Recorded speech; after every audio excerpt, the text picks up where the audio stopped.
All right, so let's move now to some of the interesting solutions, because there's a lot of smart people out there driving trucks and thinking about CSA, and I think they came up with some interesting ideas. Trucking is difficult. It's an essential industry that every corner of the nation depends on, even without knowing it. To the average consumer, the supply chain is magic, and sometimes a black hole. Products on store shelves, dinner on restaurant tables, packages on doorsteps. It's expected to be there on time, every time, and only recognized if there's a service failure. But how is a sausage made? Who's talking about the issues that matter to trucking companies? Welcome to True North Truck Thought, or the TTT Pod for short, a monthly podcast hosted by Scopelitas Transportation Consulting and brought to you by True North Companies. We're here to demystify the magic, address the black holes, and to talk trucking to the industry we love. Whether it's latest research, upcoming laws and rules, safety issues and solutions, or practical discussions about real-life supply chain challenges, the TTT Pod is here to help the most important industry in our country to navigate its greatest challenges and opportunities. We bring together some of the best and brightest experts to talk about and tackle some of the most pressing industry issues. So without further ado, I'm Steve Kepler. And I'm Sean Garney. Let's get trucking. Hello and welcome back to the TTT Pod. We've made it to episode 10. Congratulations, everyone. And this one promises to be a doozy. In episode 7, we provided our initial feedback on FMCSA's proposed changes to CSA. Now, 3 months later, 176 stakeholders from all stripes have submitted comments to FMCSA offering their opinions and ideas. We've been combing through these comments and are excited to unpack them for you today. Our, admittedly unscientific, analysis shows that approximately 38% of them were clearly in support of the proposal, while 18% were obviously opposed. The remaining 44% had mixed opinions, some remaining neutral, others supporting parts of the proposal and opposing others. Some were legalistic, some appeared to be posturing for a fight, and still others were simply reacting to what they read. Unlike the comments for the unique ID, ANPRM, none were redacted for profanity, so that's good. All in all, comments reflected a civil conversation on how carriers are evaluated from a safety and compliance perspective, and by whom.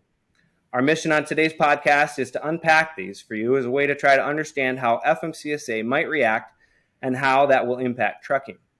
So with that said, I'm very excited to introduce our guest today. First up is Deborah Lockridge, Editor-in-Chief of Heavy Duty Trucking and TruckingInfo.com.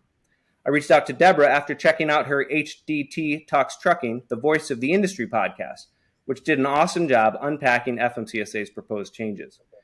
She's been a writer and editor for more than 30 years, with much of it focused on trucking issues. Welcome, Deborah. Good to be here. Next is Quinn Hancock. He's been in transportation about 10 years. He spends his time working to create, negotiate, and implement best-in-class risk management solutions for True North's transportation partners. As you can imagine, this means thinking about and evaluating CSA and all of its warts and positive attributes. So welcome to you, Quinn. Thanks for being here today. Thank you. You bet. Well, big topic today, lots to cover. I think probably the best way to start is to ask the great Steve Kepler, who during the creation of the CSA program was sort of huddled with his law enforcement colleagues, thinking about how that was going to impact the industry. He's taken the time to go through and analyze some of the comments from the recognizable players, some of the major players in this space, the big carriers, the small carriers, the advocacy organizations. So he's going to give us a general overview of what that looks like, and then we'll sort of dive into some of the details. So with that, I pass it to you, Steve. Thanks, Sean. First of all, I was somewhat surprised there weren't more commenters. We had a little wager on it, and I lost.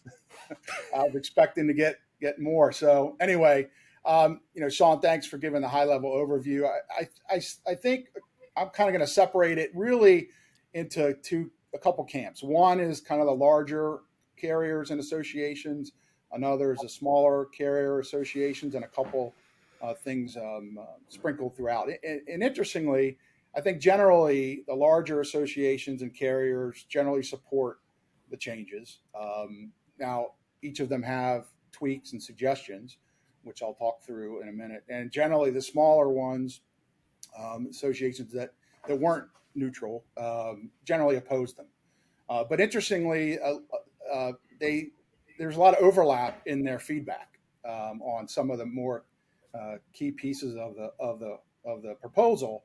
I think starting with the larger side, I think generally they were agreeable to kick IRT to the curb, tough to understand and administer to the industry, and I think secondarily, severity weights may have been too oversimplified and kind of a weaker relationship to crash risk. And also with the oversimplification, they referenced, there's maybe a need to group safety-centric violations versus administrative violations. And I think that was in combination with the change from the severity weighting 1 to 10 down to 1 to 2. Certainly they continue to raise concerns with geographic variations, a geographic disparity with enforcement. I think generally they didn't support going back to public display, input on data sufficiency concerns, and the need for the agency to address that issue. One comment relating to renaming it from safety categories to compliance categories.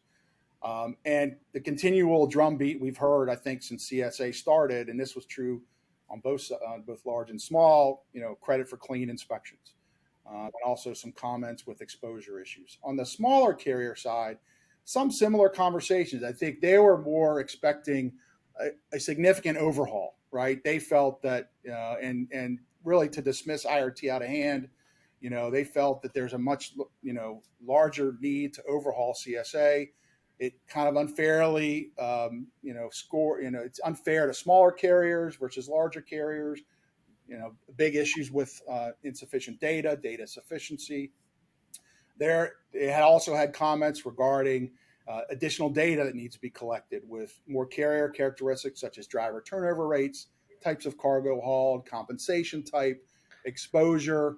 They also were very strongly on the enforcement disparity issue, and that needs to be addressed. They also wanted more clean inspections into the system. And interestingly, another smaller carrier association combined with 10 other organizations, a lot of shipper organizations that made additional references, to things like CSA is not compliant with Administrative Procedures Act. So there's due process issues, concerns. Because of the data insufficiency, smaller carriers are not rated and necessarily, so they're not as part of the system. They feel that there should be a red-green light for carriers. And also that every carrier should get a desktop audit every 2 years. So that's kind of a quick overview from the carrier side. The enforcement side, CBSA basically said that they didn't feel that the groupings were necessarily a reflection on safety per se, the way they could be, and also the potential negative impact on the state's ability to target not just the worst of the worst, but kind of those carriers that are on the Mendoza line, if you will. NTSB was supportive of it, but their comment was the whole safety compliance regime is broken, and much stronger enforcement needs to be taken by FMCSA. Interestingly, NTSB and Independent Carrier Safety Association said this is an opportunity for FMCSA to look at beyond compliance as a potential, program which was the FAST Act directed that a couple years ago. So that's kind of a quick thumbnail. The last thing I'll note is the Truck Safety Coalition and the safety groups really was concerned about the lack of implementing IRT. They generally supported it. And they felt that there needs to be more historical perspective on carriers that needs to be part of the calculation. So I think that's a quick overview. I guess the last thing I'll note before we turn it over is a number of folks talked about this relationship of, safety and crash risk, and pointing to the GAO study back in 2014 that talked about there's only a finite number of regulatory violations that really are directed at crash risk. So I'll turn it back to you, Sean. Yeah, thanks, Steve. That was a good overview. I found it particularly interesting, the divide between larger and smaller carriers. I during the creation of CSA, while you were huddled with your law enforcement partner, I was huddled with ATA members to try to think about what they thought of CSA. And by and large, despite the position which said we support using data for enforcement intervention, most of the time what we said, and they are admittedly mostly large carriers, they said, we hate this thing. It's terrible for a bunch of reasons, right? So they were kind of aligned at that point, but now we have the large carriers saying, you know what, this is all right. This has gotten a lot better. And the smaller carriers saying, no, this is still awful. So curious to know, Deborah, in your reporting, Quinn, in your experience working with carriers of all sizes, why do you think there's such a divide between those two groups? And maybe Deborah, I'll ask. Yeah, Deborah, I'll ask. first? Yeah, go ahead, Deborah. I mean, that's a good question. I've always made the joke that if the Owner-Operator Independent Drivers Association and American Trucking Associations actually agree on something, then it's news. It's pretty rare. That's right. But it's big carriers. They tend to have a safety department and somebody handling safety, and they have people that understand this whole regulatory system, which is really complex. If you're a small carrier, and you may know how to get freight from point A to point B, but understanding all the intricacies of all this data and how the FMCSA is going to use it and enforcement is a real challenge. So I think that's maybe where some of that disparity comes in. Yeah, I think that's right. Go ahead, Quinn. Yeah, I was just saying, I couldn't agree more. You get, and I guess when we start talking large carriers versus small carriers, I'm not sure what kind of that cutoff line is, but if you've got a 50-unit motor carrier, a lot of times the owner is wearing multiple hats. They're the safety director, they're in HR, excuse me, they're doing a lot of different things, where these larger motor carriers, you have someone that comes in that's their job.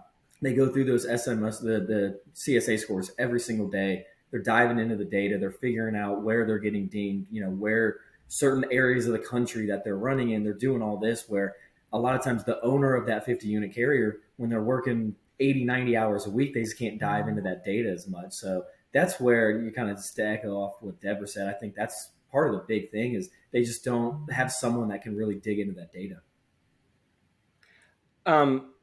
I find that really interesting. Steve and I were having a great conversation this morning, which we had to cut off because we were like, this is a conversation for the podcast, not between just two friends. And one of the things that some of those smaller carriers are arguing, and appreciate both comments on your ability to understand the data and to react to the data. But one of the things I think, and Steve, correct me if I mischaracterize this, that they're arguing is that using that data might not be the right way to assess a motor carrier on their safety or compliance, or on their safety. And what might be more appropriate is to create a system that is, like to Steve said, a red light, green light, to just simply say this carrier is fit and this carrier is not, and to take that whole CSA and just throw it out the window. Quinn, you're in insurance. How do you feel about that? Yeah, I will say that's a good comment. When you start looking at these SMS scores or CSA scores and then compare them to losses, for instance, accidents, I would say, and people may hate me for saying this, they are directionally accurate. When you see a carrier that's got elevated SMS scores, they're all over threshold, typically there is a correlation to accidents. Every once in a while, you'll see a carrier that's got elevated scores and their losses are great. Which is a good thing. Unfortunately, you don't see that very often. So, as to your comment of, I don't think we just need to throw this out. If there's a better way, I'm all for it. However, from an insurance carrier perspective, they look at those, and that is a leading predictor of future accidents. So I know insurance carriers look at them very closely. So when I was in underwriting, that was the very first thing I did. A submission comes in from an agent. The very first thing I did is I pulled the cab reports. I looked through it. And it's hard because, if you're an intermodal account, vehicle maintenance is going to be elevated. There's certain things that I think is truly unfair. If you see an intermodal account with a good vehicle maintenance score, something seems off there. So not every single one of them, I think, is a exact predictor of losses. However, it typically is a fairly good indicator of what's going to come in the future. Well, that's I think it's a really good perspective. I think, Quinn, because a lot of the commenters, and we talked about this a little bit there, they are kind of diving into this issue. Two kind of things. One is the relationship of the violations to crash risk, right? And number two is the severity weightings. A lot of commenters are kind of commenting on that, and it's good to hear your perspective that in practical terms in the real world, that the tool is working as it's designed. I think, and that's, people sometimes lose sight of what ultimately CSA was designed for. It was not designed to be a rating process. It was designed to be an enforcement and a selection tool to look at indicators, right? And so I think, and a lot of folks in the comments and say, yeah, but okay, that's all well and good, but you're making it public, so it's de facto a rating because it's impacting all my business, right? And so I think some of the conversation as it plays out is, and some people get intertwined. Okay, well, if you're going to do that, then just make it the new rating process, right? We've got a safety rating that's under consideration. So I guess maybe Deborah, from your perspective, kind of what are your thoughts on that general question that Sean talked about, kind of your experience in this space and in smaller carriers versus larger, and concerns that that the folks you're talking to are expressing. Yeah, one of the complaints about CSA from the beginning was, to some extent, it's, garbage in, garbage out when you're looking at data. I mean, that was one of the things that the National Academy of Sciences pointed out, was that the agency was having a hard time getting accurate data to use. So that's one frustration, I think, among various carriers. This idea that it was supposed to be an enforcement tool, but it's become this measurement that their shippers may use, their insurance companies may use, anybody can see, and so there's a lot of concern there. If is that accurately portraying what their safety potential really is, and the question of, do these numbers, this data that they're collecting, really accurately predict the risk of a crash? Compliance and safety aren't always the same thing. Couldn't agree more. I think our first podcast was about compliance versus safety, and what does that mean? I think, it's interesting from the smaller carrier's perspective, just wanting just a rating. That's it. That's all you can use. I think that's an interesting question, especially given the fact that most small carriers may not even have any scores, so they're almost asking to be scored in a reliable way in this case, because not being scored may, negatively impact their ability to get the freight that they want or to compete in the marketplace. Do you guys think that's probably an accurate assessment there? Like, maybe every carrier needs to be scored, and maybe that's the fundamental problem that we should be talking about. How do we get everybody in? Yeah, no, that's a good question. And so when you're talking about carriers that aren't scored, from what I've seen, and I typically work with larger motor carriers, but those are going to be the 1-2 unit motor carriers that they just, they haven't had a lot of, or they still have enough data to get a score. So I can tell you from an insurance side, it's like I said, that was the first thing I did, is I pulled these cab reports. The more data you can get on a motor carrier as an underwriter, the better, for good or bad. If it's a good account, you want more data proving it's good. If it's a bad account, you want more data saying, no, I'm going to pass on this risk.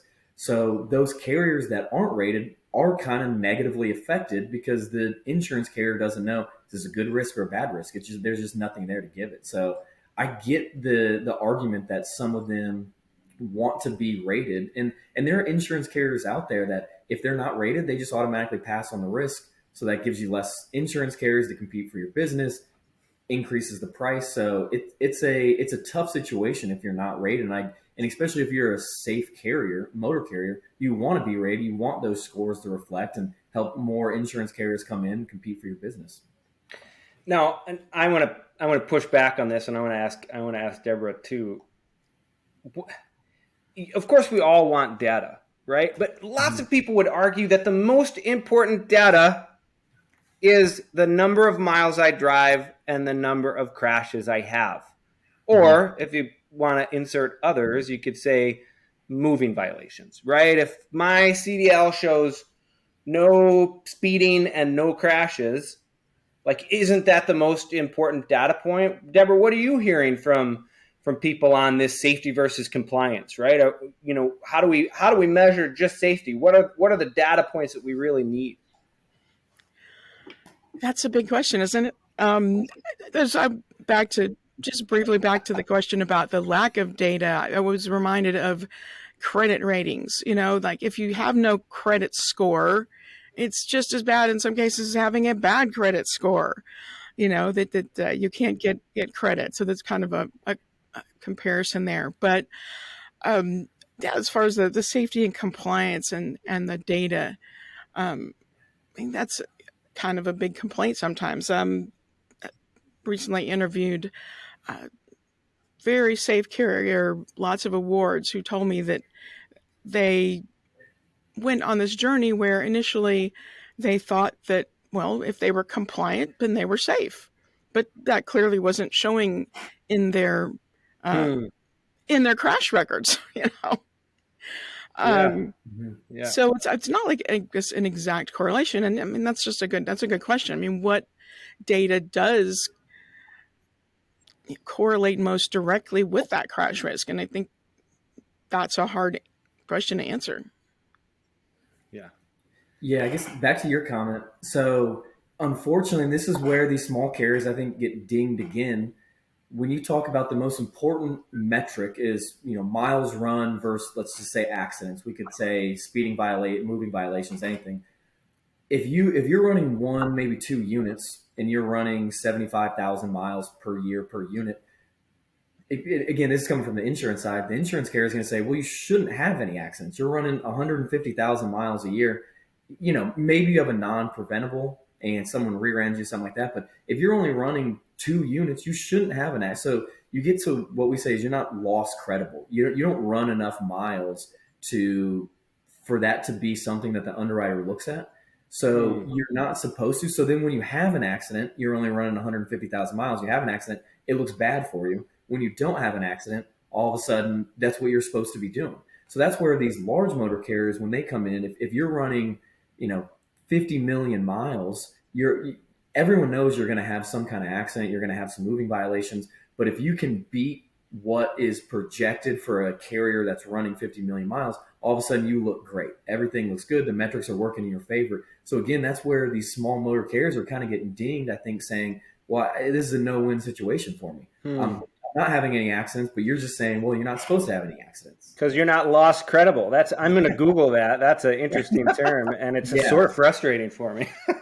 No, but I think to this conversation, I think what you're seeing bear out in the comments is exactly that point. Like because of the data issues, and whether it's data sufficiency or data accuracy or data quality, because there's not enough of a sample, and crashes and roadside inspections and investigations are random events, right? They're not something you can count on. It's the argument from the smaller folks are, well, it's not a fair representation, at least the way the system is current. And so they're saying, well, to your point, Quinn, maybe you need to capture more additional data on me because you don't have enough to really fairly evaluate me, right? Yep. So maybe you ought to think differently about me as a 75,000 mile out versus the 50 million miles. So So the well, and that's what NASTIC et al. Proposes, right? Isn't it? Because they're like, hey, you don't have no data on me, so you know what you got to do? You got to call me every 2 years, and we got to talk. Yep. Have a little audit, a little desk ride or something, so that you do have some information on me. So from that perspective, that's an interesting idea. Sorry to butt in there, Steve, but that's no, it's a valid point. I think that's the comments. I think if you separate them, again, a lot of consistency on the finer points between the smaller and larger carriers, but that's the real big difference, I think. I think we've got enough experience now with CSA to understand how these kind of nuances and changes can impact. And so, you need to look at data sufficiency. You need to address geographic variation. I mean, that's something that a lot of people really made reference to. So anyway.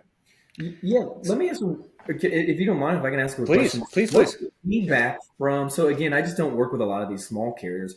What's the feedback? Have you guys heard from a 2-unit, 4-unit carrier, and they hear this proposal where let's do a desk audit every 2 years? What's their reaction to that? Because I would assume, again, you've got an owner who's doing everything. You got a couple drivers. They're just saying, oh, I don't have time to do this desk audit. I don't want to do this every 2 years. Is that the feedback you're getting? Or are they saying, no, if this helps me get more data out there to carriers, to shippers, to whoever it is, I want to prove that I'm a good carrier. So let's do this desk audit. You know, kind of what their feedback is? Yeah, I'm curious if Deborah's heard from any of those folks. I've got some ideas myself, but I don't think I've heard anything sort of that granular getting into that as far as the time. And also, I mean, you mentioned that a lot of the comments talked about the difficulty of dealing with DATAQs. And I think that's something where small carriers, that they're going to have a harder time getting rid of things. If the small amount of data they have is something like an accident they couldn't possibly have prevented, but they don't know how to go through the DATAQs and get that removed under the, program that FMCSA has, then that's going to be frustrating. And go ahead, Steve. No, I think, go ahead. You were going to say something. I'll chime in after you. So the only thing I was going to say is that, two things. One, like all of these brand new small carriers, right? They all need to go through new entrant safety audits. And we've heard some grumblings from the ground and law enforcement that it's kind of hard to collect them all in one space and get the information because their job is to run a trucking company and to drive, right? So just that piece is super challenging. The other thing I'm going to say, which may be controversial, but fire me. A lot of the independent owner operators, their view on government intervention in anything is not favorable, right? Mm-hmm. So they're generally less inclined to answer the call in a cheerful manner when FMCSA or their state partners call up and say, "Hey, we want to chat," right? Yeah, I think I would agree with that generally, Quinn. I think to your point, and believe it or not, even though CSA has been around a long time, there's still a lot of people that don't understand it or don't pay attention to it. And even that showed up in some of the comments because they're the small guys, they're trying to run a business, right? And in many cases, they don't think they're a trucking company. They've got this business and they just happen to have trucks they're using for it, right? So I think that's part of the challenge too. A lot of these folks don't really pay attention until someone comes knocking on their door. So it really, part of this evolution of the program needs to be a more effective way to communicate with everybody to help them understand it and how it impacts on them going forward. I think by and large that's also a testament to why you didn't see so many comments, right? Versus speed limiters. Speed limiters got 16,000 comments. So people know people are pissed off that's about understandable. That, right? Yeah. So, unique ID 17,000 or something. Yeah. So that's true. So I think that's a reality that the agency really needs to, and I think that's why a lot of folks didn't like IRT because it's already complicated enough, right? And so if you're going to make it available to the public and show some public data, you better be able to explain it and so the industry understands it. Now, it's another thing if you keep it behind the firewall and choose not to make it public. That's a whole different conversation.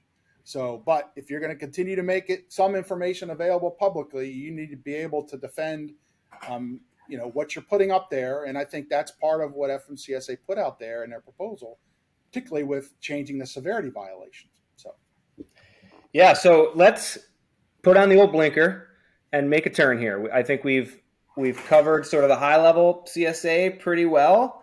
But let's talk about some of the fun things that were discussed in these comments from a more specific standpoint. And Deborah, I think this a little piggybacks off of your comment on DATAQ. And I know there were some interesting discussions in your podcast with Brandon on DATAQs as well. But lots of folks, lots isn't the right word. Some people were saying, you know what the problem is? Drivers don't have enough skin in this game, right? But of course, the more skin in the game, the tougher it is to DATAQ. Still others were like, there was one driver in particular that I remember who commented and said, you know why my score is really bad? Because the carrier just put me on the road and didn't tell me how to drive, and meanwhile, they're compelling me to violate hours of service rules and all those. So there's a need for skin on both sides, but I want to talk particularly about drivers having skin in the game and whether or not we feel like drivers need more skin. And when I think of this skin, I think of this old concept.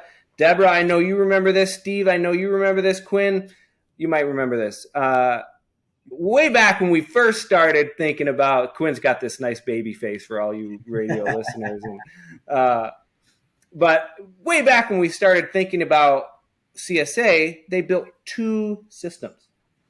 They built the SMS, the Carrier Safety Measurement System, and the DSMS, the Driver Safety Measurement System.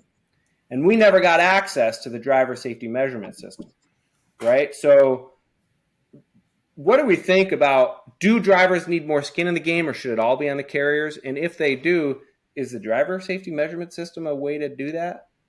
That was a huge, maybe it wasn't even a question. I don't know.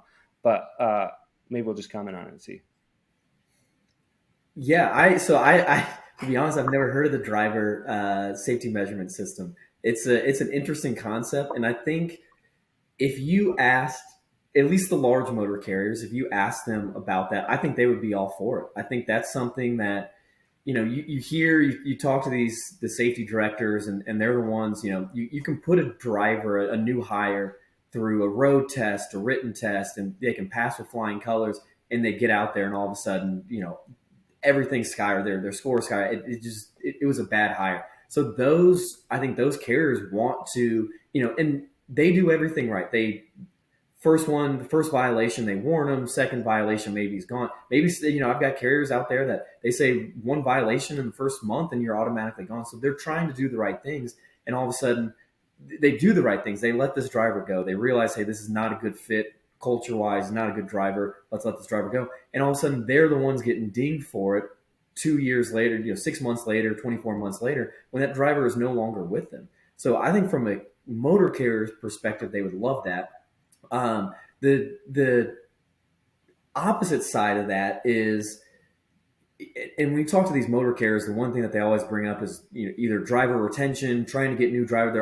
There's a driver shortage out there. They need to fill trucks. And I guess when I'm thinking about this, it'd be industry wide, but if you had a motor carrier that really started pushing responsibility to these drivers and making sure they've got some skin in the game, I think that there could be the bad drivers out there. Okay, well, I'm going to go to the motor carrier down the road that doesn't push that on me. So it's kind of this catch-22. I think the motor carriers, while they want that, they want to get good drivers and they want to keep them, but they also need to fill trucks. They need to fill seats. So it's kind of an interesting catch-22. But I think just generally a lot of the big motor carriers would be for that. Deborah, do you think if I fire a driver, I should no longer be accountable for that driver's data? That's a good question. it certainly seems like if you are a carrier and you've done all these things right, as far as training, and there's just some drivers that just are still not going to work out, no matter what you've tried with training and discipline and warnings and all that. Interestingly, some of the safest carriers I know will not compromise basically on their safety. Will not do something, but we're not sure what, because Deborah's audio has fallen out. It's a mystery. It's a mystery box, right? No, but well, hopefully she'll come back here shortly. But I think to further this point, a couple of key interesting comments relating to this question. One commenter suggested that this DSMS score, the driver safety measurement system that is behind the firewall right now, only for enforcement, be posted to the driver's MVR, the CDL record, so that all carriers could use it, and also to Sean's point that data travel to the new carrier from that. If the driver leaves one carrier, it should not necessarily, to your point, Quinn, that data should not be on that carrier's record. It should travel with that driver to the new carrier that hires that new driver. Wow. I never even thought about that. So all of a sudden just hiring a driver increases your SMS scores. Right. So, I mean, it certainly puts there she is. She's back. It certainly puts an increased pressure and in some cases some liability on those carriers when they're looking for drivers, if that baggage is coming with them for the bad. Yeah. And I do think there should be some responsibility to a carrier. So again, like I said, you can do everything right. You can put them on the road, put the driver on the road. There's a written test, drug test. You can do all that. There's still probably something that motor, whether it was check prior references, they could have probably done something to realize, hey, I shouldn't have hired this driver. So I think there should be some responsibility of that motor carrier if they hire a poor driver.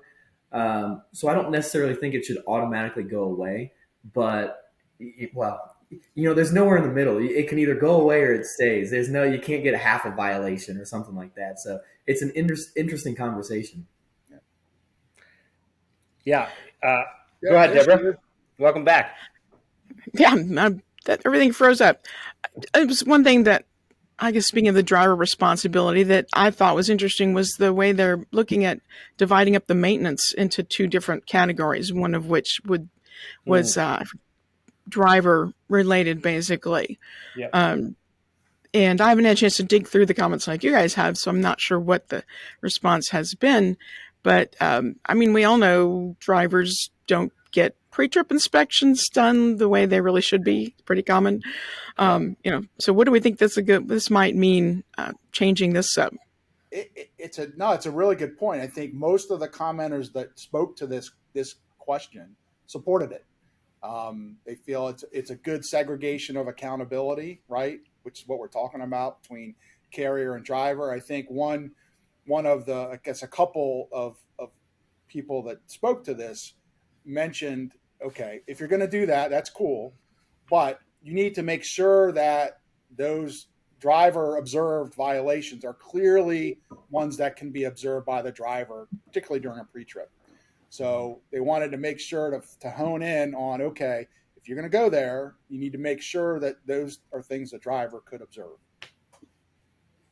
I think what's interesting about that question, Deborah, is that we're having the conversation in the context of driver accountability. But really what the driver observed vehicle maintenance basic does is it holds the carrier more accountable for what their drivers are doing specifically in this case. So such an interesting concept. And I had lots of conversations about the driver observed. And I think ultimately people, carriers were like, well, I think this is a good idea, but ooh, boy, you're right. I better get going on my DVIR process so that we can start getting good at this before things change. So I think I think that one's going to be particularly interesting. I'm going to say one more thing on driver accountability, because sometimes I just get to express my opinion on this podcast. A lot of people said one of the problems we have is drivers getting warnings on unsafe driving. Agree, 100%. All those drivers should be given citations. So A, they can adjudicate those in court if they have the opportunity, or they can. And B, they're accountable for that on their MVR, which every carrier needs to pull. So I'm going to say that. The next thing I want to talk a little bit about is this, moving to carriers, this concept which was parroted 3 or 4 times, I think, in the comments, about an administrative basic. So, or safety categories, they call them, right? So I'm going to take all of these violations over here that maybe relate more to verifying compliance, and I'm going to separate them into a totally different basic that isn't so correlated to safety. So it's not violating, your hours of service. It's not unsafe driving stuff. It's like, whoops, I forgot to put the trailer number into my ELD, that sort of thing. What are we hearing, if anything, on that concept? Deborah, I'm not sure if you've heard that, and if you are, or even if you haven't, what do you think about it? And Quinn, you too. I don't think I've heard a lot directly about it. I mean, it is interesting that sort of paperwork violations, and you think, well, those don't directly affect my safety. Because then again, you see these carriers, small carriers especially, put out of service, and they go in to do an audit and they basically have no paperwork, which is sort of, I guess, a totally different level of not doing your administrative stuff. So, yeah, I'd be interested to hear what other people have heard on that. Yeah, again, I think it would unfortunately penalize the smaller carriers. These larger carriers, you've got someone that's going to be dedicated to doing stuff like that. And when an owner of a 2-unit trucking company forgets to do one thing or another, they're the ones that get penalized by it. To be honest, and this is the first time I've really heard of this, I don't know if it's necessary, just because and again, I'm talking from an insurance standpoint. When underwriters dig into these scores, they see, are they moving violations or are these kind of administrative violations? So from an underwriting standpoint, you don't really care near as much as those administrative violations as you do, speeding, drug and alcohol use, all that kind of stuff. So while it might be nice to have that separate basic score just based on that, the underwriters are going in and looking at all, they're just not saying, okay, vehicle maintenance was above threshold and then moving on. They're saying, okay, what's causing that vehicle maintenance? Is it brakes? Is it something a lot more important, or is it something smaller that, maybe in their mind isn't weighted as heavily? So while I think it would be nice maybe to have that score, people on the other end are already looking at that. And maybe it would make probably the underwriter's job a little bit easier, but at the same time, they're already doing that. But it's interesting. I think, Sean, to that point, I think that concept grew from a lot people, you going from this severity weighting scale that is pretty detailed from 1 to 10, and going from 1 to 2, and people say, wait a minute, where's the beef here? You mean to tell me a clearance light is the same as a ineffective brake? Mm-hmm. So I think people saying, well, okay, that's not really where we think we should be. And so, okay, if you want to do that, well, then let's bucket off all of these form and manner and other things that aren't directly tied to safety and put them in another bucket. I would, the challenge there is, which I think why FMCSA did what they did, and this was it's this whole chicken or egg thing. If they can really argue in a really meaningful way that of the substantiation of some of those violations to crash risk. They said, okay, well, we can do it for some, but not for all. So we're gonna do the same thing for everybody. Mm-hmm. Interesting. I want to talk a little bit about some of the interesting solutions that some folks have suggested. But I think before I do that, we've been doing a lot of thinking about safety culture lately. And Deborah, you wrote an interesting commentary not too long ago, I think in March, about sort of this intersection of CSA and safety culture. And one of the objectives that NAS suggested when thinking about IRT was that what CSA needs to do a better job at is capturing sort of safety posture, or like how the carriers are thinking and acting on safety and less on compliance. So just wondering if you believe the changes proposed by FMCSA do a better job measuring that safety culture, or not, or is there a way to measure culture? Yeah, that's a good question. And I think what the second thing you said there is it's hard to measure culture. It's because it's such it's an attitude as much as it is numbers and data. I mean, and if you have a really good safety culture that flows through to a lot of these other things we're talking about, drivers having skin in the game because, they're part of the culture of the company, and that their management makes them part of that. But that was one of the things that NAS said, was they thought that IRT, which also got into things like driver wages and wanting to get all this other information from carriers, that might help illustrate some more culture related type of things, which would be, I'm sure, a nightmare to try to get that information. And one reason that the FMCSA nixed that idea. But it's a hard thing to measure. Yeah, agree 100%. 100%. All right, so let's move now to some of the interesting solutions, because there's a lot of smart people out there driving trucks and thinking about CSA, and I think they came up with some interesting ideas. So I want to float these by you guys and see what you think. One of the first ones was providing some accounting about where a carrier operates, rural versus urban, and somehow creating some measure that would say, well, this carrier is primarily urban, which means they interact with a lot more trucks and they have higher risk. They're more likely to crash, and that should be then discounted. What do you guys think about breaking carriers out that way? I mean, I think personally, it's a good idea. Then I think you can kind of go down a rabbit hole. What is kind of considered urban versus rural? Depending on the state, it could change. I mean, it is definitely, I think, a good idea. I think it would be difficult to literally try to map the whole country and put areas that are rural versus urban. But if someone was willing to do that, I mean, I think it's a good idea. It's again, talking from the insurance carrier standpoint, they love to see a carrier that's out in the middle of nowhere.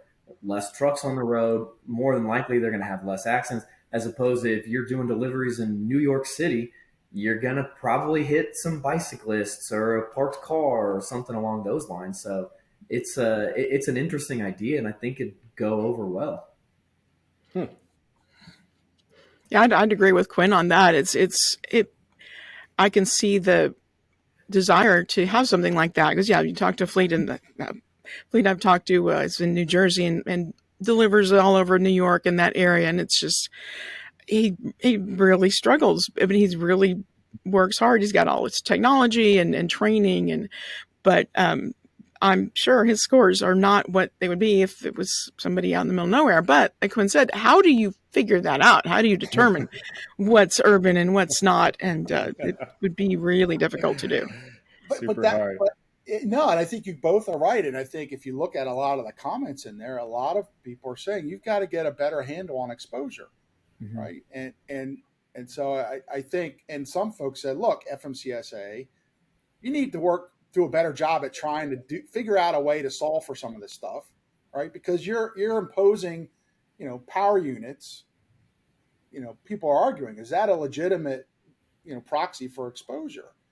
And so if you're going to rate me on that, and to the point Sean mentioned and Quinn on rural versus, So if you're going to take the extent of using that and putting that out publicly and rating me in that way, it's not a fair representation of my exposure to risk. And so FMCSA, until you can figure that out, granted, it's a problem. It's not going to be easy to solve, but FMCSA, go try and fix that, then come back to me with a new solution. Right? Yeah, well, and pursuant to risk and sort of providing exposure to risk, two other interesting ideas relevant to that were one, sort of calibrating severity weights based on in which state you've been found speeding. So if I'm driving in New York with the maximum speed limit of 55, right, and I'm 10 over, that puts me at 75. But if I'm in South Dakota and I'm 10 over on the highway, I'm doing 90. I'm literally doing 90. Almost 100 miles an hour. That seems like more risk. The other one that I thought was super interesting was moving flatbed carriers out, right? Providing flatbed carriers their own sort of segmentation because they carry a lot more risk from a cargo securement standpoint, and it's harder for them to be in compliance. So any other ideas that we've heard about, segmenting that risk or accounting for that in the system?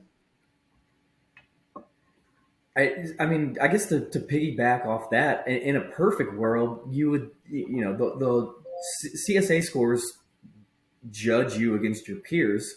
Is it fair to have a dry van in an intermodal account judged kind of on the same? So again, you could go down this rabbit hole. Well, why don't?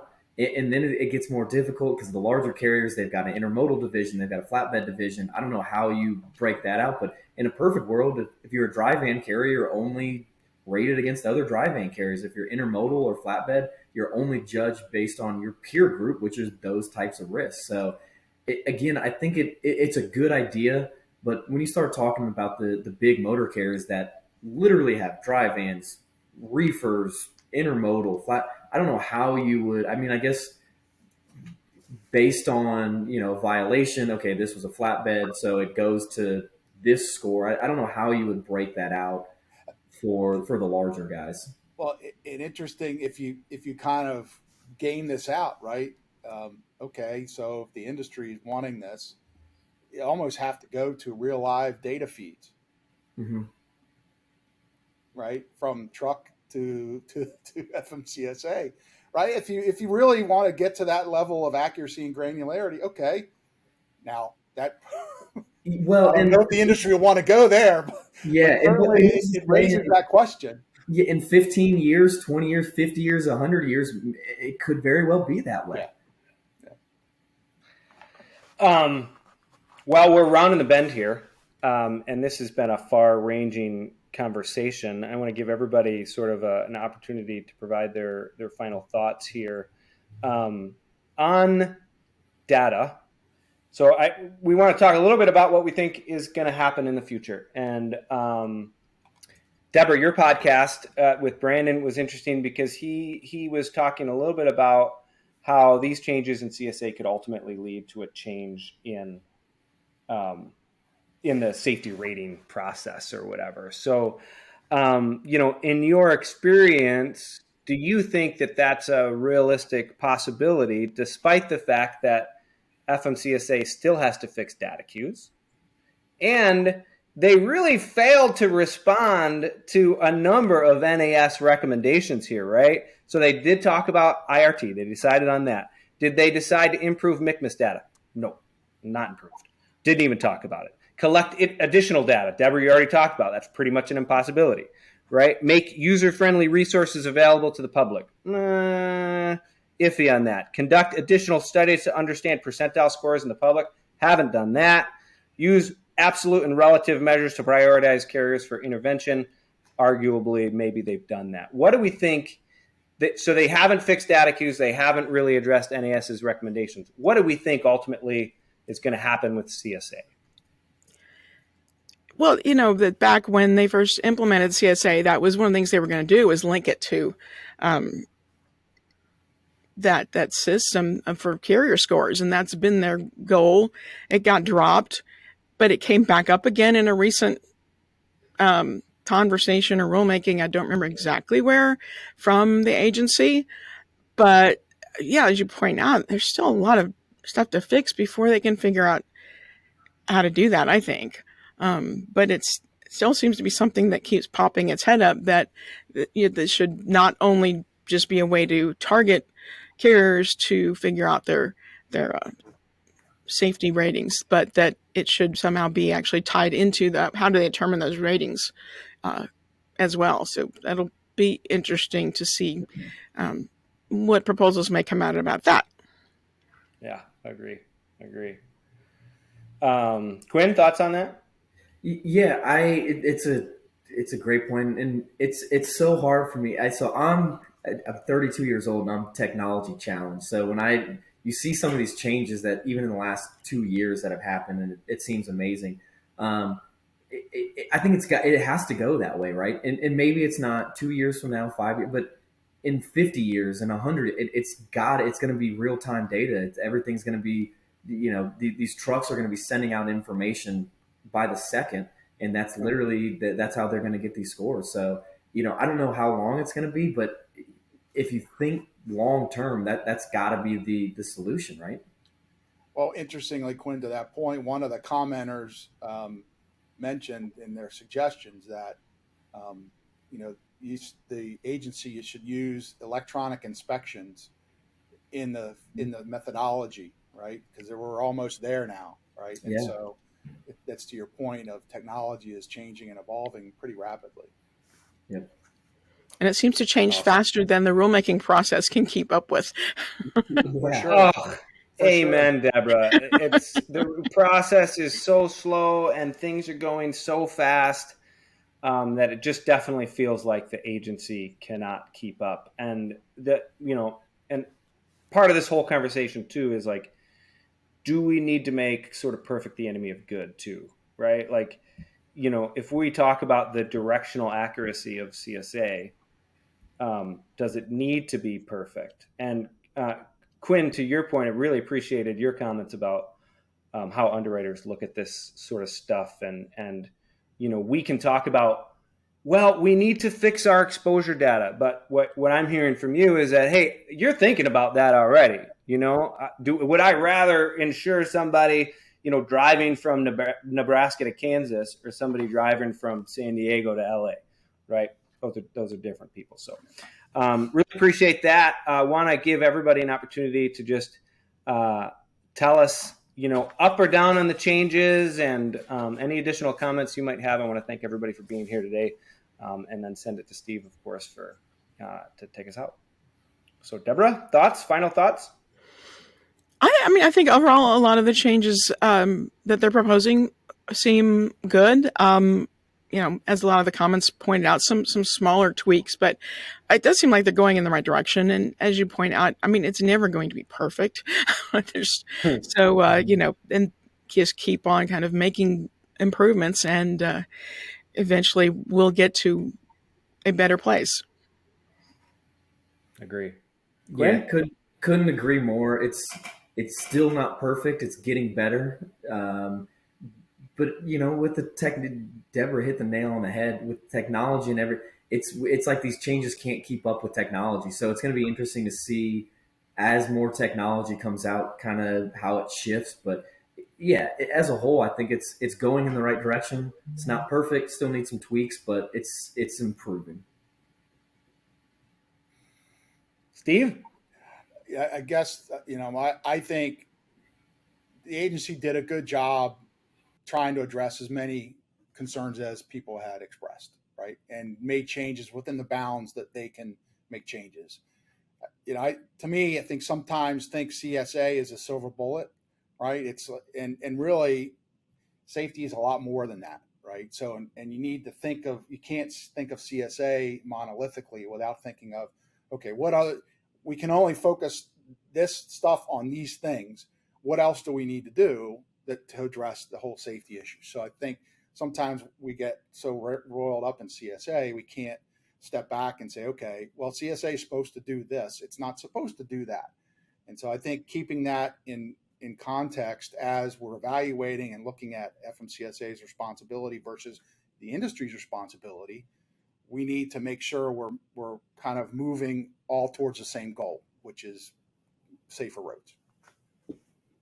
That's it. It's all about being loss credible, not thinking monolithically, and some other really big words I'm going to Google after the podcast. So thanks, everybody, for being here. Steve, I think, has a short message for all of our listeners, and we'll say thanks for listening. Great. And thanks, Deborah. And you guys have been great. And Quinn, you too. And to all your listeners, thanks for listening to this episode of True North Truck Thought. If you enjoyed the topic today and want to tune in for future conversations here on the TTT Pod, make sure to follow us. Also, please don't hesitate to let us know which topics you want us to cover in future episodes. Drop us a line in the comments section or send us an email to transportationnews@truenorthcompanies.com. Thanks and stay safe.